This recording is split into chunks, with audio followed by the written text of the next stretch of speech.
Coucou les voyageurs! Salut! Bon, là vous allez voir la troisième semaine de Turquie.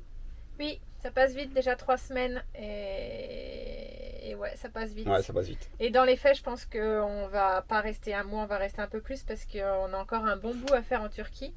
Puis c'est tellement beau. Ouais, c'est tellement beau. Je pense qu'on va dépasser un peu, mais bon, c'est pas grave, on a le temps. Hein. Mais il y aura quelque chose qui va être raccourci. Mais bon, on verra bien. Voilà. On profite en tout cas. Donc ouais, cette semaine, on a fait plein de choses. Donc on vous avait quitté, on était à Konya. Donc après ça, on a pris la route. T'as remis un peu encore ton chemin? Ouais. Donc vous verrez, donc on a pris la route du sud, mais en allant un peu vers l'est pour grappiller un peu plus de côtes. Et là, ouais, on a fait plein de choses. On commence à avoir vraiment plein de vestiges archéologiques, de sites antiques. Et il y en a partout en Turquie, partout, partout. Alors c'est ça qui est un peu... Alors c'est sympa parce que du coup c'est brut. Vraiment, on est tout seul et vas-y, tu fais ce que tu veux. Après, c'est vrai que ça fait mal au cœur de voir ces sites à l'abandon, pas entretenus et où ils font rien parce que forcément, à terme, ça restera pas comme ça. Donc pour nous, c'est le côté sympa. Après, c'est vrai qu'on se dit que mince, en France, c'est vrai que ça serait pas comme ça. Ah, la longue, il n'y aura plus grand chose. La nature reprend vraiment ses droits sur certains sites. Ouais. C'est même compliqué des fois sur le site même. On n'a pas accès à tout parce que la nature a repris ses droits. Mais franchement, c'est magnifique, quoi. Ah, c'est magnifique. De les faire comme ça, c'est vraiment très plaisant pour nous. C'est vraiment beau, on en prend plein les yeux. Il y en a partout, on en a fait quelques-uns. Mais je peux vous assurer que sur la partie, quand on est vraiment sur la côte, mais on voit que ça. On a envie de s'arrêter partout. Il y en a partout. Et je ne savais pas qu'en Turquie, il y avait autant de sites archéologiques que ça. C'est vraiment une chouette découverte et on en profite bien.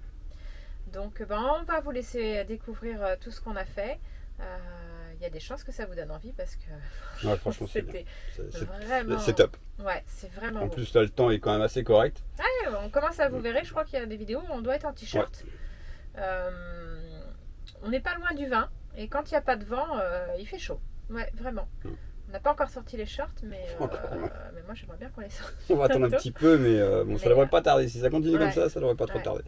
Donc voilà, donc on a passé vraiment une super semaine et voilà, il faut que ça continue comme ça. Il n'y a pas de raison. Il n'y a pas de raison. Voilà, bon on vous laisse découvrir. Bonne vidéo, bye bye. Salut.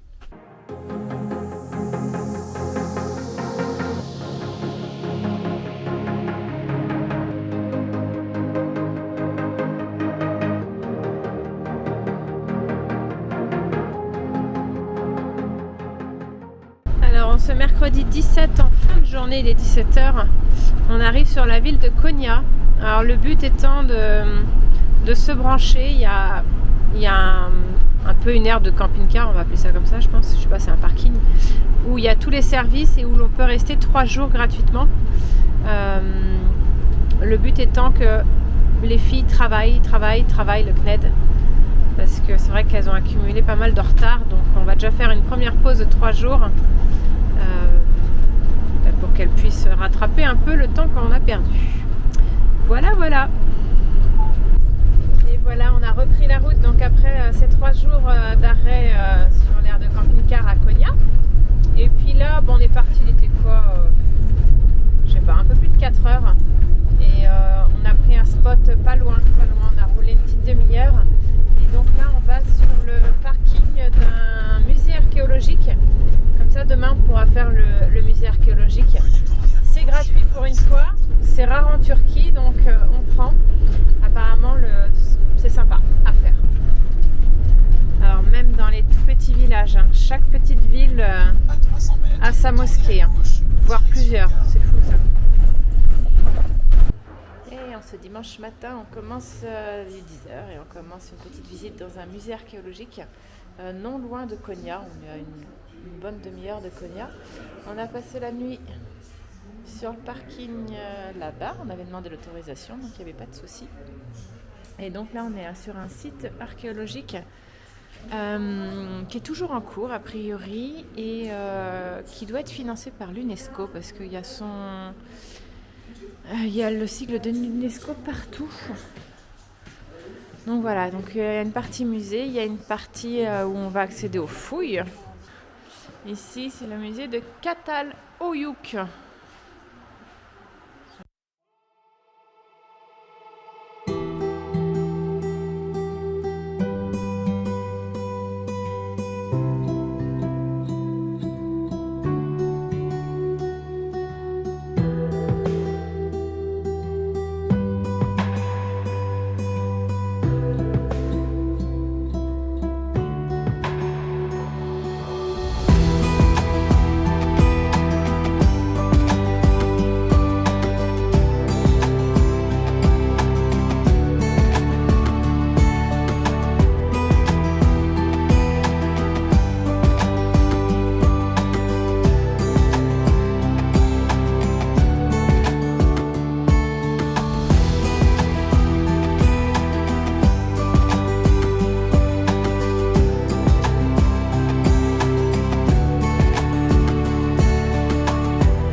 Le musée archéologique, on a roulé un peu moins de 2 heures, on s'est arrêté faire des courses et on veut s'arrêter sur un site d'un ancien monastère, les ruines d'un ancien monastère. Alors j'espère juste que le gardien acceptera qu'on y dorme, parce que des fois il refuse, parce que la vue est magnifique et le site est sympa à se balader, et là il pleut et il y a beaucoup de brouillard, donc ça va pas rendre grand chose si on le fait maintenant. Donc le but c'est de s'y arrêter et de faire ça demain matin.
La descente, c'est pas facile et on tombe sur un troupeau de chèvres.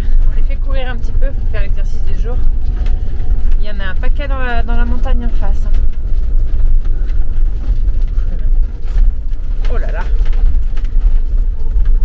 D'une, ça descend sec. Et de deux, il y a des nids de poules impressionnants. Donc on redescend parce que on a demandé au gardien et on n'a pas eu le droit d'y passer la nuit. Donc on a fait la visite. C'était très très beau. Et puis maintenant on redescend et il va falloir trouver un spot où dormir. Sachant qu'il n'y a pas grand chose dans le coin.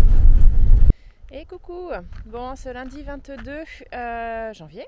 On est venu sur le spot qu'on voulait faire le lendemain, donc qui est une cascade. Donc je vous montre parce qu'on était super bien. On était tout seul. C'est un petit renfoncement sur le côté de la route. Et voilà le paysage que nous avions. Hier soir il pleuvait et puis là on a beau soleil.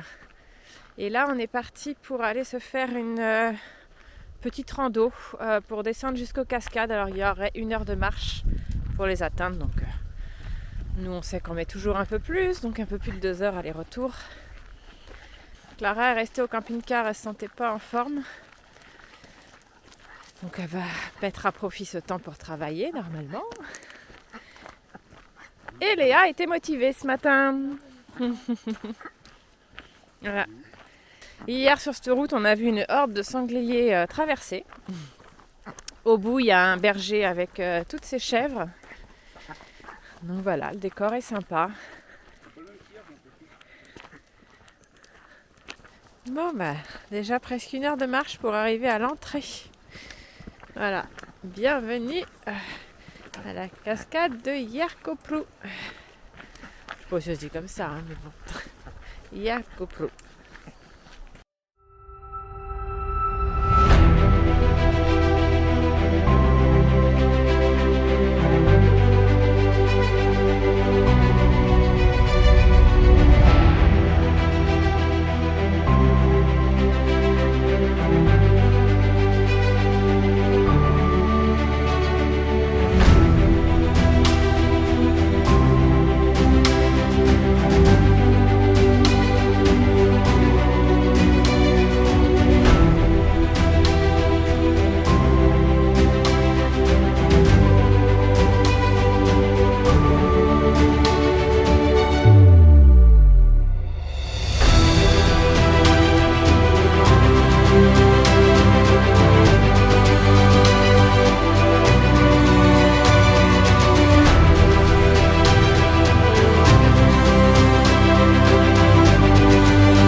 Voilà, 191 marches.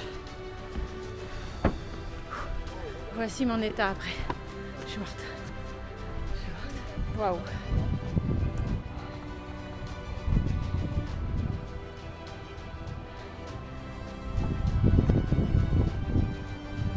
Ça bouge. Elles sont plus accrochées les choses là. Il manque plein de crochets. Ouah, je me sentais pas en totale sécurité là. Je sais pas si vous avez vu, il manquait plein de crochets. Et bien alors, il vous faut une pause? Bon, ça y est, après notre petite randonnée, enfin petite, trois bonnes heures quand même, on a plein les pattes, on est mort. On reprend la route, on a mangé avant de partir, on reprend la route, on va être proche de la côte sud, on quitte ces montagnes, enfin je sais pas là-bas ce que ça sera. En tout cas, c'était sympa parce que là on a vu, il y en a encore, je vais vous montrer, mais il y a des... ailleurs on voit des oliveraies, chose qu'on ne voyait pas jusqu'à présent en Turquie. Et là notre balade, on en a vu plein, là il y en a une belle sur la gauche, enfin même sur la droite, enfin, il y en a partout des oliveraies. On revoit des lauriers. Enfin voilà, c'est d'autres arbustes ici et c'est sympa, ça change. On voit qu'on approche des températures un peu plus chaudes. Et là pour vous dire, on a 14 degrés alors que je regardais sur Chose Météo où on était à Konya il y a 2 jours, ils sont proches des zéros là. Donc apparemment il y a quand même une vague de froid là qui arrivait sur la Cappadoce. Donc on est bien content d'être descendu et on est en t-shirt, on a fait ce matin avec juste une petite veste. Il y avait du vent quand même, mais en tout cas on n'a pas eu froid du tout. Allez, c'est parti pour 2 heures de route. Et première plage en Turquie que l'on voit, et enfin nous voyons la mer. Alors là on va un peu plus encore dans les terres, mais après on longera la côte tout du long, donc on va en voir. Bon alors là on est mardi après-midi, on est passé donc la nuit sur un spot sympa en montagne. Il y avait une belle promenade à faire alors que seule Nico devait faire parce qu'elle était assez dangereuse. Fallait vraiment pas avoir le vertige. Alors c'est plus ça, dangereuse apparemment des gens le... Enfin, je sais pas si c'était dangereux ou pas, en tout cas faut pas avoir le vertige. C'était pour voir des têtes d'hommes, même des corps entiers d'hommes sculptés dans la roche, mais c'était à flanc de falaise. Donc seul Nico devait le faire. Mais comme il a plu toute la nuit, et fortement, c'était quand même trop dangereux, trop glissant. Donc on est parti ce matin, plus vers le soleil. On en a marre de la pluie, du froid, tout ça. Donc on est venu, on n'a pas roulé trop longtemps. On se rapproche, enfin on est sur la côte, je vais vous montrer. On est sur la côte et c'est notre premier spot en bord de mer. On est presque sur la plage. La route est là. On est au calme. La route principale est assez loin, donc c'est pas mal. Bon, par contre, c'est dégoûtant, hein, comme en Turquie, partout. De toute façon, c'est sale. Donc, je pense qu'on prendra un sac poubelle. Et s'il y a une poubelle, on ira mettre tout ça dans la poubelle. C'est des déchetteries partout, hein. Bref. Donc voilà, notre premier spot en bord de mer. Et du coup, Nico et Clara s'essayent à la pêche. Alors je ne sais pas avec quoi ils pêchent, parce que Nico n'a rien acheté ici. On est venu avec nos leurres qu'on avait. On a lu qu'ici ils pêchaient avec du pain. Alors il m'en a pris, je ne sais pas ce qu'il fait. On va voir ça. Ah, c'est des leurres.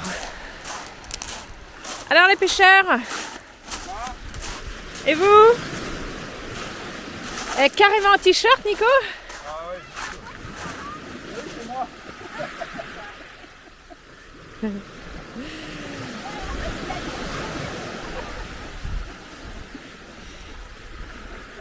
Ah, il fait doux, hein? Mais l'eau, elle est trop bonne. C'est vrai? Ouais, je vais toucher l'eau. Ça va, Clara? Et alors, vous pêchez à quoi? Bah, au lieu, j'ai essayé avec le pain, mais ouais, il y a un petit chien. Ouais, il y a un petit chien, je crois que c'est... Mais non, le pain... Il tient pas? Ah bah non. Bah oui. C'est imité tout de suite, il n'y a plus rien pour Bah ouais. On n'a pas le coup de main. Oh là là! Les vagues! L'eau qui arrive, mais on voit à travers les vagues. C'est fou! C'est magnifique!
sort des grottes, c'était incroyable. Magnifique, franchement. On en a jamais vu une comme ça. On en a fait quelques-unes, pas des masses, mais on en a fait en France. Et celle-ci, elle est splendide. En plus de ça, on était donc tout seul, comme on a dit, c'est incroyable. Gratuit. Ouais. Et en accès libre, il n'y a personne. On n'a vu personne là-haut, on n'a vu personne là. Enfin, c'est Bon, après, on est hors saison. À mon avis, en pleine saison, c'est payant. Oui. Ah oui, normalement, c'est 60 TL. Mais bon, ça reste pour deux. franchement 2 € par. Ah, nous, on pour aurait deux. payé même plus que ça. Pour visiter une grotte comme ça, elle est magnifique. Magnifique. Et le décor, en plus, rajoute à la beauté, je dirais, des lieux. Dans le temps, on devait sûrement accéder par là, je sais pas. Ça donnait pas très en confiance à Clara. Elle s'est dit, non, ça va pas le faire. Et puis maintenant, non, c'est... Il y a des tourniquets directement là. Hop. Qui ne sont pas en service. Voilà. Par contre, à l'intérieur, une chaleur, un taux d'humidité. Un taux d'humidité impressionnant. On est tous remontés en t-shirt tellement qu'on avait chaud. Ouais. Il va falloir se recouvrir là parce qu'il y a un petit peu de vent, mais ça fait du bien. Voilà. Bon, on repart pour la suite. Ouais. Continue. Allez. Bon, alors petit rectificatif, mais franchement, le gars nous attendait à la sortie, ce qui est logique, je comprenais pas que ce soit gratuit, mais bon, ça m'allait aussi. On a payé 76 TL, livre turc, pour nous 4, donc 100 TL, c'est 3 €, c'est toujours mon truc. Donc moins de 3 € pour une visite comme ça à 4. C'est incroyable. À côté de ça, on paye 10 € par personne pour aller se promener dans une vallée. C'est incompréhensible les différences de prix. Mais bon, voilà, on a adoré. C'est impressionnant depuis 2 jours qu'on est dans ce coin. Toutes les serres que l'on peut observer, il y en a partout. Et je sais pas ce qu'il y a dedans. Au départ, on pensait que c'était peut-être de la tomate. Parce qu'on voit que c'est des plantes qui montent hautes. Mais c'est pas de la tomate. Au final, on est passé à côté d'une assez proche et c'est des grosses feuilles. Et il y a des grosses fleurs jaunes. Ouais, donc je sais pas du tout ce que c'est, mais en tout cas, il y en a partout. Partout. Alors aujourd'hui, c'est journée visite. Dans ce coin-là, il y a vraiment plein de choses à voir et encore, on en a passé, mais bon, on peut pas tout faire. Donc là, on se trouve dans la ville antique de Annemur. Donc c'est une très grande ville.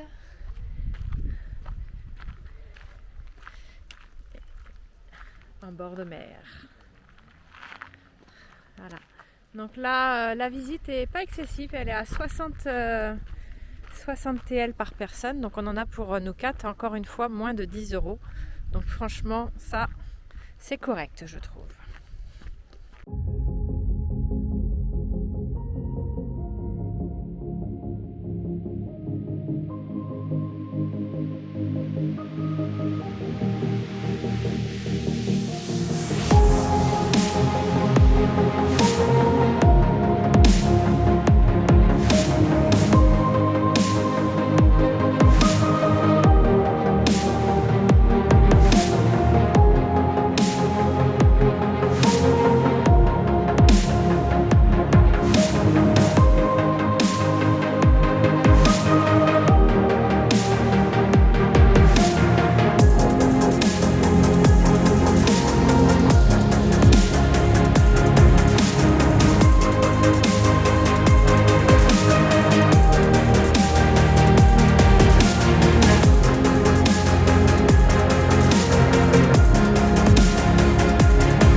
part de ce très beau site, de cette ville antique d'Annemur. Très jolie. Et qui est vraiment très très grande, qui s'étend. En même temps, c'était une ville entière. Hein, donc, Et on va au spot qui est à 1,5 km de là, sur la plage.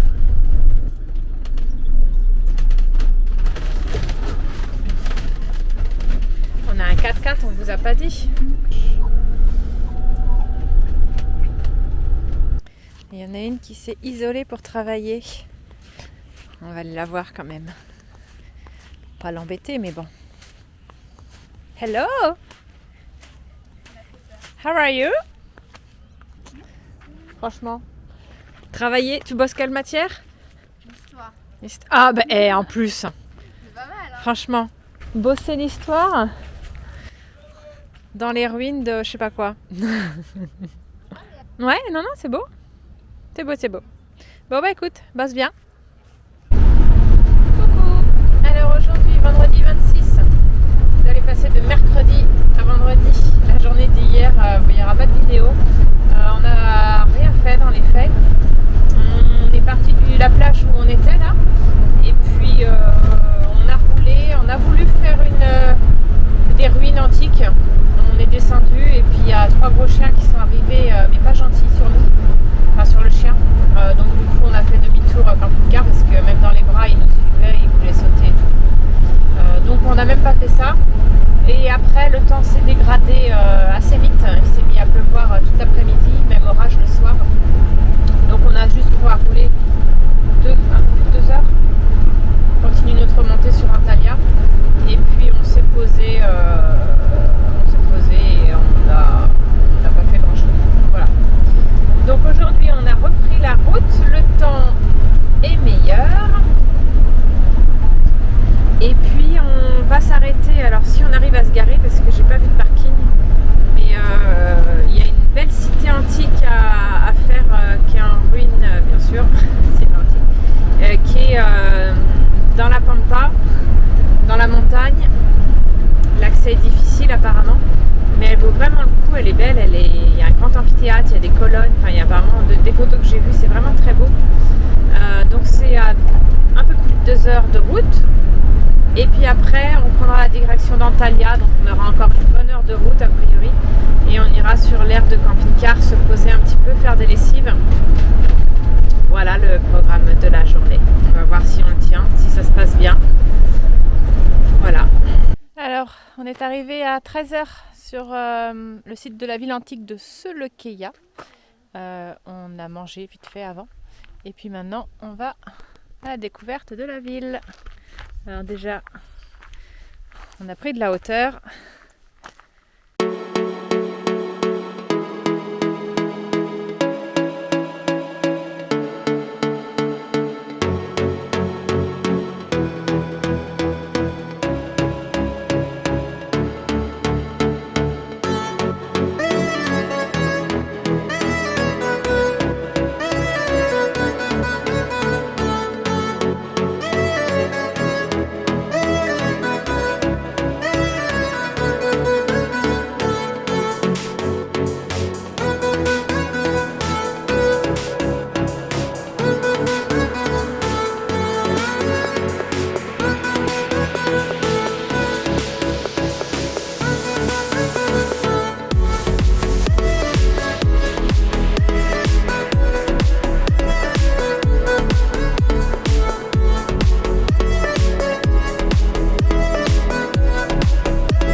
part et que le... Ouah, là c'est le chemin le pire je crois.